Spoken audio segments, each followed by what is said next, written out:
We just want to have a discussion. Last week's conversation regarding to how do you feel with the climate of COVID and whatnot. And so I wanted to move through to just one of the things that is in the news and things of that nature. And so, but before I do that, wanted each of you to give just maybe your elevator version, who you are, where you're from. David got up from the up there, go Cecil from the king chair. Okay, so okay, David's back. Okay, Cecil. All right. So we'll start with you, Kev, because elevator version, who you are, where you from, where you at.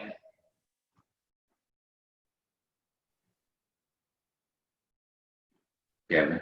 Okay. Kevin sounds like Cammy. You know, I didn't know what you said. Cam. Kev, that's you. What's going on, everybody? My name is Kevin Gray. I'm originally from the Hampton, Virginia area. Lived in Charlotte since 2003. Actually ran a full-service insurance company. That's what I do full-time. Also part-time, a health and wellness company, as well as a drop shipping company. Excited to be on this platform again with my brothers here. You can actually find me on Facebook at facebook.com/KDG23 or Instagram at Kevin Dream Gray. And Gray is spelled Gray. Do not spell it with an E. It's not Gray, it's Gray. Yes, sir. Get that A and that EY right, y'all. Yeah. Fred, tell them who you are, man. You talking to me? Fred. See, Cammy and Kev sound like he's... It's the microphone, Elam. It's the microphone. Is it? Oh, my gosh. Okay, so Fred Shropshire here, evening news anchor at WCNC Charlotte. Been in Charlotte for 5 years. I've worked in Chicago. I've worked in Winston-Salem, Greensboro. I've worked in Raleigh, Durham. I started my career in my hometown of Jacksonville, North Carolina. And I've been working in news now for 20 years. You can find me at Fred Shropshire, WCNC on Facebook, Real Fred Shropshire on Instagram, and at Fred WCNC on Twitter. That's what's up. Appreciate you, Fred. David, back in the king chair over there, sir. Who are you? My name is David. I'm from a small town in Pennsylvania, up in Tannersville, which is about 2.5 hours north of Philly. Been living in Charlotte for about 7 years. I do digital marketing, and I'm also a men's fashion influencer. You can find me at The Refined Gentleman on Facebook and on Instagram. Absolutely. Appreciate you. Cecil, where you at, man? What's up? I'm Cecil Burrows. I'm in Charlotte by way of DC, by way of New Jersey, by way of New York, by way of Monrovia, Liberia. So I'm a senior vice president in the financial industry. Been in the Charlotte market for about, got here in 2007.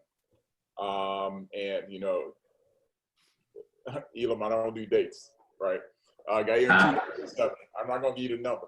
So I got here in 2007.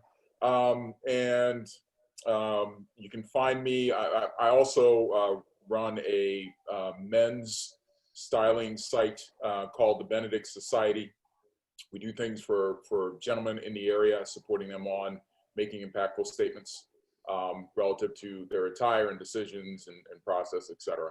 I can be found on Instagram on Cecil.Burrows, BURROWES1, or at the Benedict Society. I'm also on Facebook. So, right. Okay, and Cammy, wrapping it up. Who are you, man? Be unlocked, sir. Well, you just introduced me. Hey guys, Cammy Smith with Be Unlocked, and I'm an aspiring member of the Benedict Society. I'm still waiting for my invitation. I have 20 years in the financial services business. Where's my invite? I am 20 years in the financial services business and have branched out, and now I coach, consult, and advise individuals and teams. You can find me on Instagram at Be Unlocked and on Facebook as well. And honored to be a part of the group. Absolutely, and that was Bobby Brown there, y'all. Okay, that was Bobby. All right. Before that, that was Mike, and then we had Fred's Ralph. Okay, David Johnny G, and we got Kevin Gray bringing up Bell. All right. That's cool. But and you guys might hear, jokes that we might pass back and forth. But I want to start this conversation by just saying that I'm excited to just share this moment with these individuals. I've had a chance of just working with them in different capacities over the past couple of years. Amazing individuals, go-to people, and things of that nature. And you're going to hear more about, if you have not had a chance to review our last, part one of How You Feelin Bro, with just kind of talking about COVID and leading our families and leading ourselves and kind of pushing forward inside of this pandemic that's just absolutely crazy, something that we've never really dealt before. But this evening, I want to kind of delve into a topic that that we have dealt with before, but it's just kind of playing out a little bit differently in the news and just overall education and things of that nature. So we want to have a healthy conversation this evening because as things, and we want to just kind of shift more towards inside of the Black Lives Matter movement and just the myriad of things that are going on right now. Just you pull up the news, you pull up social media, and just the disheartening pieces. And so want to get a temperature check for you gentlemen of how you're walking inside of that space right now, and just how you're leading your families and leading yourself. So I'm going to start off just by sharing that this is a healthy conversation. And this is more geared towards the levels of, because you've already heard some of the backgrounds of the individuals that are before us today. There's just, certain intellectual pieces that we want to pass forward, and there's certain places that to bring your blood pressure down, and there's just certain portions of the conversation that we just need to have. And so I am grateful that God has, more pushed certain things out there right now for us to deal with, and that's probably the best healthy way I can say that off the top. But I want to say, gentlemen, that I am the type of person I want you guys to share with me, whether you're the same or not. And Fred, we know you in the news, but I'm gonna throw it one way real quick to whereas I really don't pay attention to the news, Fred, because it's something that at times can be a little bit too much. And so, if I'm out here and shaking and moving and looking at some of the things that are going on, talk to me about how I should really be thinking, or how you have led forward as you've looked inside of what's been going on, whether it's Breonna Taylor, all right, whether it's Aubrey, whether it's Mike Brown, whether it's the list just goes on and on. Rashad, it just, oh my gosh, George Floyd, the list just goes on and on. And so, how have you been able to balance, just even in your profession, right, along with the way that you feel as things are transpiring right now? I feel like the conversations that we've been able to have at work, first of all, have been more open. I feel like it's a golden opportunity to have conversations about things that we have always dealt with in every workplace, really. But specifically when it comes to news, there are stories that don't get the same coverage or don't have as much weight to decision makers who may not have the same sensitivities. They may not be people of color. So when certain stories are pitched, they just kind of fall on deaf ears. And I feel like I'm now in a corporate environment where at least people are open-minded. So, and that's been something that my company has promoted. I feel like a lot of corporate environments are in the stage right now. It's kind of a, even though it took us all this tragedy to get here and all the hardships to get here, we are essentially in a honeymoon stage because we have open ears, or people are receptive to hear. And so for me personally, it's to talk about, it's to talk about how those things affect me personally. Like, I shared a clip with on my Facebook page with me, giving a portion of the talk to my 6-year-old son. And that was so eye-opening to coworkers who don't, some who know me well, and some who, I have some new managers who are getting to know everyone else, but that was eye-opening to them as well. But then it's interesting because I remember, one of my coworkers coming up to me saying later, yeah, I remember you telling me about what you do when you get pulled over, because I have this whole thing that I do when I get pulled over. I keep a driver's license and registration in a plastic bag. console. So like when I get pulled over, which I have, I'll put this thing on the dashboard and, 10 and 2, all windows down, so that when a cop comes to the car, I can just say, he wants my driver's license and registration. I can say, it's in that bag right there. Do you mind if I grab it and hand it to you? And I was explaining this a couple of years ago to my coworkers, and they were like, man, that's so extra. You ain't got to do all of that. Come on, like, really?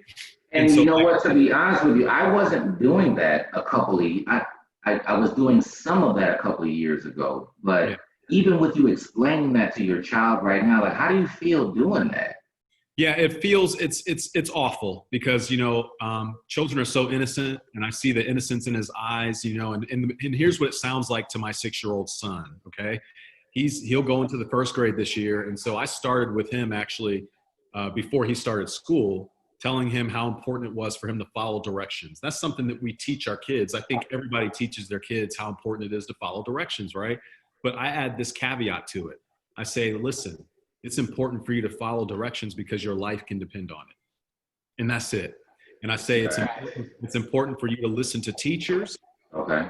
and police. Okay. Because your life can depend on it. Follow directions. And that's the message he gets right now.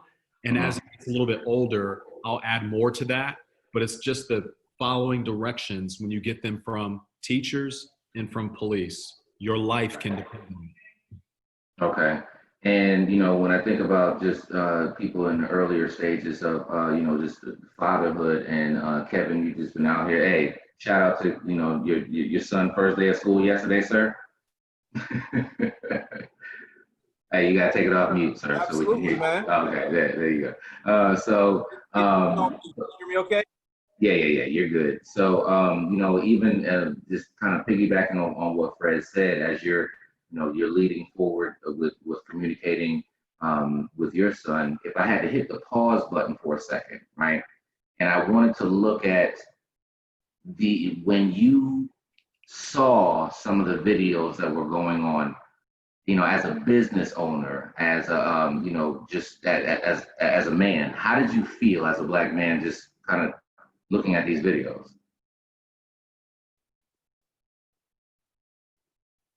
Wow. Well, you did say videos, so that means multiple. When it comes to Ahmaud Arbery, that video, when it comes to George Floyd, I was just, man, I was just saddened by it all. That was the first thing that came to mind, just extreme sadness, frustration, just because, the things that have been going on right now have been going on for years. It's just we can record them now. And the other thing is that America had time. We were in this pandemic. We were in this slowdown as a country as well as the world, where people could actually pay attention to, what was going on. I'll never forget, guys, true story. My son said twice, and those of you who have young kids or have had young kids know that they'll just keep repeating something, and it's what they shouldn't say. But he kept saying, Daddy, Daddy, a Black man got killed. Daddy, a Black man got killed. Wow. And that's because CNN was on. We were playing CNN heavy because of, just the events that were happening, and we wanted to stay tuned in. But at the same time, he was listening. So that was something that, had to be managed as well. Not only what I thought and my emotions about it, but his as well. Okay. And, is there anything similar to what Fred was talking about earlier that you do differently, or that you're teaching your son differently? How do you feel in that area?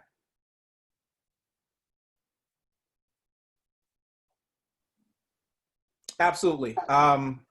I'm not as advanced as Fred when it comes to the plastic bag, but I do have both hands on top of the steering wheel when an officer approaches the vehicle. Right. I do. And, for all the out there that are watching this, and you have the attitude that, no, I did nothing wrong, you're just stopping me because I'm Black. I just got one question for you. Do you want to be right, or do you want to be alive? Just point blank period. You know, I do not mess with police officers in that arena at all, because, you know, they hold the gun, they hold the law. And, you know, it's, do you want to be right or do you want to be alive? So I ask for the ability to reach over to my glove compartment and get my registration. I do ask for that, you know, the ability to do that. And I do that slow, because we have seen videos in which an officer has said, hey, I need your license or registration. And someone reached and they reach fast. You know, okay, you know, who knows? They might have had 2 cups of coffee that morning. And before you know it, it's not a good story. Right.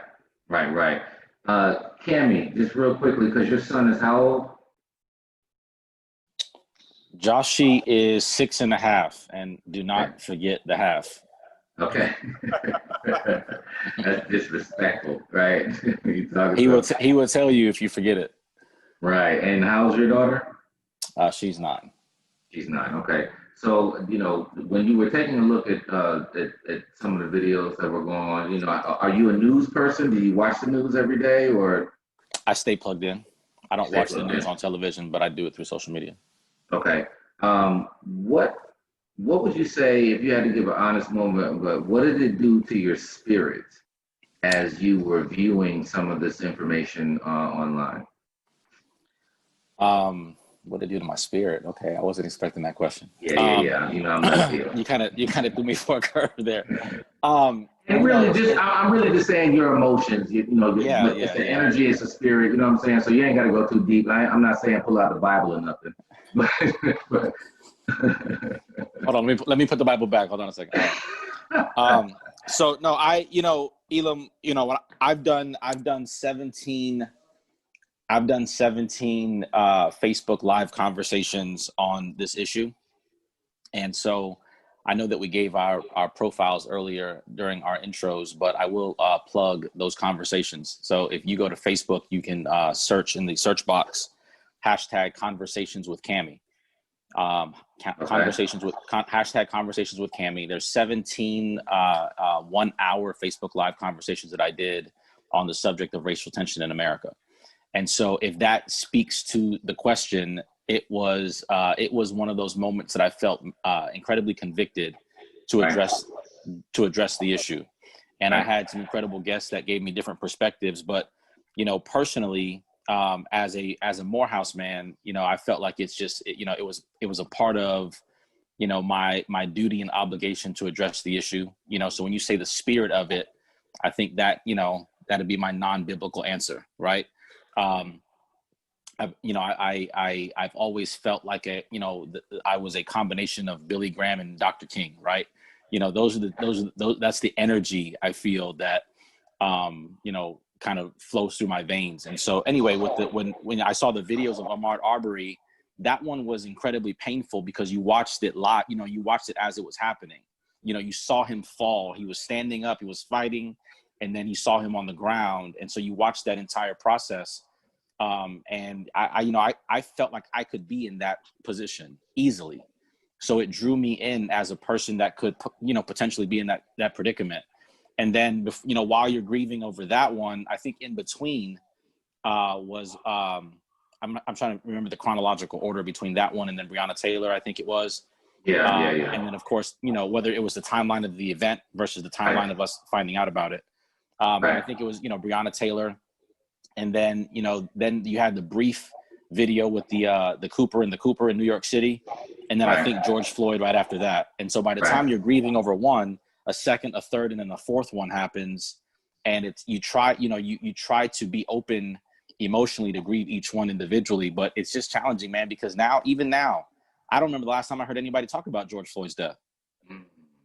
You know, the riots and the protest, or the protests and the riots, however you want to, you know, look at it, all of that started after George Floyd's death. And I can't remember the last time I heard someone talk about George Floyd's death. Right. Which is because, and you guys can chime in or, you know, whatever, but which I think is because, Elam, about a dozen more black men have been killed that are unarmed since then. Like, it's not like it's not still happening. And so between that, the fact that Breonna Taylor's murderers still haven't been, you know, brought to justice, and there's so many other things happening, you know, you just, you know, I don't know if it speaks to the question about what I felt during the videos, but it's what I feel today. Right. You know, I feel that that the attention to these things hasn't been sustained. Right. It hasn't been sustained. And so because of that, man, you know, who's to say that 15, 20 years from now, we're not having the same conversations, you know, that our kids aren't on a Zoom call having the same conversations about this stuff. You know, You know, lasting change. I don't know. I don't know that I see it. No, and here's the thing, guys. Jump in anywhere where you want to. I know I'm just directing certain questions for certain people, but if anybody has any question to throw in, you know, please feel free to do that. But as I move forward, you know, I want to ask, you know, Cecil, as you're, you know, as you're moving throughout, you know, what you do on a daily basis, and inside, you know, you're in a sector that's financial, right? And so, you know what? Let's scrap that for a second. Dude, when you look at the videos, how you feel? So, just another video after it? I mean, there have been videos for years. Why is that one any different? When you saw the George Floyd video, the same thing I felt with all the other videos, which is the absolute lack of power that we have to address somebody being murdered in front of us. And the fact that you had people standing on the side feeling, we as human beings have a sense about us of where we want to be heroes in those situations. You literally see somebody potentially dying in front of you and you can do nothing about it at all. I don't care whether you're white, black, Asian, Hispanic, what have you. You can do nothing about it. And literally, the crime not justifying the means, you have to stand on the sidelines and appreciate the fact that you're being put in your place because you can do nothing about it. I don't care what race or nationality you are, you're not going to be able to change the fact that I'm going to murder this man in front of you. And by the way, what that video told me, which is what all the other videos tell me, is the system worked exactly as intended. Oh, All got to be careful with where we are. that's dangerous to say that right there, sir. It's true, right? Right. I mean, it's not like we haven't been privy to this type of violence within the communities in which we live. And unfortunately, because we've become so callous, and the fact that the system works as intended, immediately after that occurs, you start getting the messages to either tell you the reason why he deserved it, why you need to be okay with it, and why you need to move past it. So that goes to Cammie's point around the fact, and it's so effective that it calcifies me, is what I tend to realize with the videos, because you assume that this protest process is going to be about 3 or 4 days, and then we get back to normal. Right. The 3 or 4 days over, you're like, well, damn, the protest's still happening. Why the hell are they still happening? Right. Get back to normal, because the system is working as intended. And the problem is, for those of us that get to experience this type of stuff, is when you realize, ultimately, the next question that comes up is, so what are you going to do to fix it? Hold on. Hold on. What you need to recognize is I'm not in a majority in the rooms that are going to be able to change the systematic situation, especially when we so easily believe there is not a systematic situation to change. Oh, you want to. Here's what's scary for me, okay? Because this system is built to do this. In the United States, it's built to do this. Outside the United States, it's built to do this. I've seen it elsewhere internationally. It's built to do this. It's just a nature. It's a cost of living. It's a cost of breathing air in the United States. You have to be okay with what we experience, which is literally a murder in front of you for somebody who passed a $1 bill, while the person was allowed to murder 9 people in a church. The number, forgive me, whatever, if I'm off. Yeah.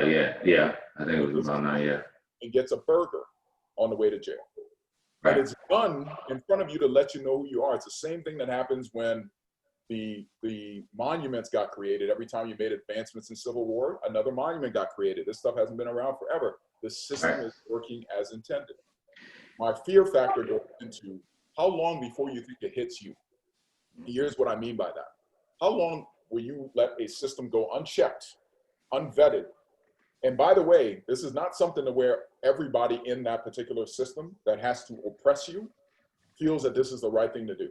This is why I lend respect to my brothers and sisters in law enforcement, in the military, etc., whether you're white, black, Asian, Indian, whatever, that also feel that there's a need for change, but their voices can't be heard. Because I've spoken to those individuals. I try to get out and empathize with where they come from, and they also express to you their safety concerns and where they are as well, that we don't recognize because we love lumping people in. That's our number one problem. But let me say, and somebody actually told me, which once you start recognizing that you've let this go unchecked for so long, what happens when they're doing other things to other nationalities? Because quite frankly, we start thinking about the only time it's going to change, and this is not the right way to think about it as a human being, is the only way it's going to change is when it starts hitting the people that have no empathy for what I'm going through. You know what? Let me just say this really quickly, Cecil, because you just said the word empathy, right? And I want to bring David in on this moment because hey, we've been rocking and rolling, doing a couple of things over the past couple of years, and it's also as a Caucasian male, hey, listen, this is White Chocolate Johnny Gill on the line right now, y'all. Hey, understanding your inner circle and how you interact with and how you're more universal versus some people are more pigeonholed into doing certain things or whatever. Listen, as a white dude and looking at the news and seeing all the stuff that's going on, and you might not have that same mentality. Excuse me, you don't have that same mentality. Just how do you feel looking at this and how you feeling? I mean, it is the empathy part of it, right? Like, did he just freeze? Right when he got the good stuff. Hey, listen, the devil is busy because David froze right when he was about to go in. All right, go ahead, David. Can you hear me? Yeah, can you hear me? Go ahead, man. No, I was just saying, like, I've always had a lot of, African American friends. It's been my whole entire life. And to see all of my friends hurting the way this is, like, it sucks, right? Like, I try to be the bridge in between, going to, my friends here in Charlotte that I've made such good connections with and have always been supportive, that, support about black, businesses and all these things. Like, I've always just tried to support. And I think that's all I can do, right? Because I'm never going to be exposed to something like that. I can only be exposed this way through conversations. And I think it's a respect thing and just listening, and just hearing how it affects everybody individually. And I think, sitting with these guys here, or, when it was going through and I was reaching out to my best friend, Brandon, or, other friends of mine, just seeing how they were doing. I mean, there's just so much hurt out there. And I think there's just so much anger. And it's just like, for me, individual, I'm like, I mean, I can be there to support. That's all I can do. You know what I mean? Like, I don't want to ever take away from that, of what the injustice is, because there's definitely injustice in this world. And it breaks my heart to hear, Fred talking to his son about that. It's 2020. You know what I mean? And you got to talk about life or death. And like, I couldn't imagine having that conversation with my kid. Like, I don't even know how to process that. Right. And you know what? I thank you for saying that last statement. That the processing of it, because there is a difference inside of that. And I think that if I wanted to just throw to you with regard to have you been placed in compromising situations to whereas you might have your friends over here saying one thing, and then you have your empathy and understanding or feeling towards the way your friends feel? Have you been put in that situation? Oh, 100%. That's why I walked away from social media. Oh, okay. I couldn't even like digest the things that I was seeing just from everybody, that I just literally just walked away. And one of my good friends that I actually met through Instagram, he does a lot up in New York City. He does a lot of ministry stuff like that with the homeless and stuff like that. And he's like, we had this conversation, and I was just, it just makes me sad. And like, I don't even understand. Like, there's no unity. Like, there's no bridge between the two. It's either you feel one way or you feel the other. And then you had like the race baiting in between. And I just was like, I'm not going to accept this. I'm not going to lower my values and feed into this, because these little ones are what's looking up to what these people are reacting. Social media, the conversations that, you know, everybody's having here with their kids, like that impression lasts forever, you know? Mm. Can I, You know, can I go tell ahead. you- No, go ahead. No, go ahead. Sis. So I'm grateful that we have allies like David, because we know David. We've been around David. David has a great heart and he's been there to support us through the process. But I also got a chance to see folks with a lot of the race baiting process after, because it's so raw to us, right? When these things happen, that you're finally getting hurt on some stuff and you want to throw everything through the door. And we got to be careful about that too, right? We're not going to get anywhere without allies through this process. But like I said before, we are not in the rooms to make the decision, make the changes. We need allies on our side to help us make these differences from that standpoint. And one of the things that the things that David said resonated with me. One of the things that has shocked, I think, all of us on this podcast is the fact that we have failed our kids. We have allowed this to get to this point in 2020 to where we're still having to deal with this bullshit. At this point in our lives, at 2020, that we're still allowing folks to be murdered in front of us without any repercussions, any pieces along those lines. And unfortunately, it's because of the malaise and the callousness of where we've experienced the things that go. How long before it transitions from that to other areas where we're allowing things like rapes of our daughters, all the things that folks worry about that have allowed certain nationalities to be picked upon, you're allowing a force to do that. How long before they turn against that force and realize the freedom they have to do it and continue to do it to where you finally get impacted? Let me throw something out there that I learned just a little. Oh, wait, no, sorry. Go ahead, Caesar. What were you saying? No. I'm just saying at this point, people keep asking us how we feel. Bro, we're tired. We're tired of having to tell you what's going on when it's in front of you and you just willfully ignoring it. It's in art. It's been in the art for years. It's been in poetry. It's been in literature. It's been in movies. It's been in music. Correct. It's there. Correct. So that is one of the things that's unnerving when people say, "Oh my goodness, like I had no idea," or yes, because it's here, you know, and it's just, you know. And it's been. And you know what? When you just said have no idea, let me tell you, I just want to be honest. Something I learned more of, and you guys can, you know, judge me or whatever, or say you already did or didn't know. Redlining. Mm-hmm. I was not that familiar with redlining. Oh yeah. Anybody want to speak towards that? I mean, because I've gained some education out of this moment of things that they didn't teach us when we were all growing up. I mean, I could. Anybody? Yeah, I can go to the next question, but I mean, hell, I was mad when listen. Here's the thing. I was mad when I heard about that, because I was just like, redlining. Oh, really? So y'all just section off areas, like, and I heard of it, but to really know that somebody sat there and drew some mess that put me in a lower education bracket, lower financial bracket, you know, it that pissed me off.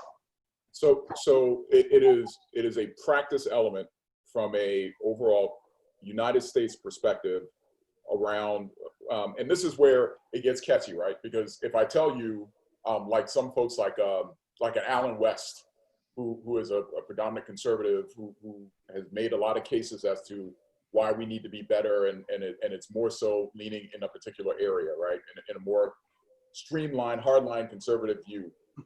Made a comment a while ago, which I got offended by when I heard it, which was, we were better served when we were segregated. I have heard that so much. I have really heard that a lot lately. But here's the thing that hurts to hear sometimes in some elements of the hidden truth in some of the pieces that are referenced, is when you actually look back to so to get to your redlining question, it was an effective process, because we are gerrymandering every day, and we think we don't bat a second eye towards it, and that all it is redlining for votes. Okay, right. So redlining from a United States-based perspective was done effectively to ensure that, because ultimately back in the day when we were segregated as African Americans in particular places, we were doing actually pretty well. It's where you get into the Tulsa situation where we have Black Wall Street. Right. And it was because we were able to maintain a certain segment of our own ecosystem, right? And unfortunately, based off of the premise of taking our jobs type approach, Right. allows some different mentalities to get indoctrinated, and that is where the suburbs got created, right? And you start moving out certain things out of the cities of where we were all segmented and segregated in particular places. And the job market dried up because the jobs went to where you wanted to have predominance, prominence, segregation, moved out of our territory. Well, what you don't want to have happen, because then now the ghettos get created, right? Ultimately, what we don't have is we don't have folks to clean up in particular places like we had before. You don't have the funding for which to support that. So ultimately, your city starts dying.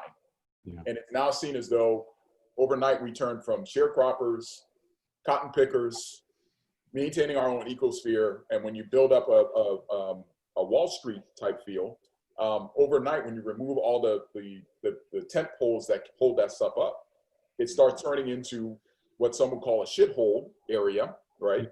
But it was done on purpose. And now it's like, oh, that's where the laziness comes in play. Is the fact that y'all are lazy. You can't control your own pieces. We don't want that in this new area where we've moved out to the suburbs. So now a certain rule. And by the way, when I moved here, listen, that was the other thing I heard. White flight.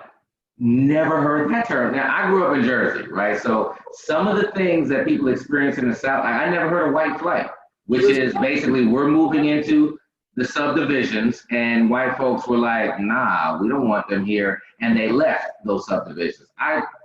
But that's the thing that happened. That's why, like, even today, like actually yesterday and maybe last week, when the president of the United States, the guy who's in the White House right now, puts on Twitter that suburban women don't be afraid of low-income housing moving into your suburbs. Joe Biden, Kamala Harris, if Joe Biden gets elected, then you have to worry about this element and that element moving in. Don't worry about that because I'm basically not going to let that happen. It's not even thinly veiled in the highest office of the land. So, you talk about like all of these things that have happened over history, like the Fair Housing Act, we're battling that and trying to make those things work. These issues, like Cecil said, they're still there. But just to add to that statement, I don't know if you guys have thought about this, but what we've seen in the past few months with, for example, John Lewis, the death of John Lewis and the death of other people's, it's really what needs to happen is a passing of a torch onto the next generation of leadership. Right. It's going to take this to a different level. And what I mean by different level is this, and I might get eggs and tomatoes and apples thrown at me for saying this, but okay, it's all right. We need to think of a different way, and we need to be having a different conversation than we had in years past. Those things that worked, that got us where we are today, which obviously ain't good enough, right? But they did. But incrementally, the things that got us where we are today don't work in today's world. And at some point, we have to change the conversations. Have different conversations. I'm so glad you said that, Fred, because that's really. This is why I watch my boy Fred Schwarzstein on Well, you know what? Stay tuned for part 3 of How You Feelin'.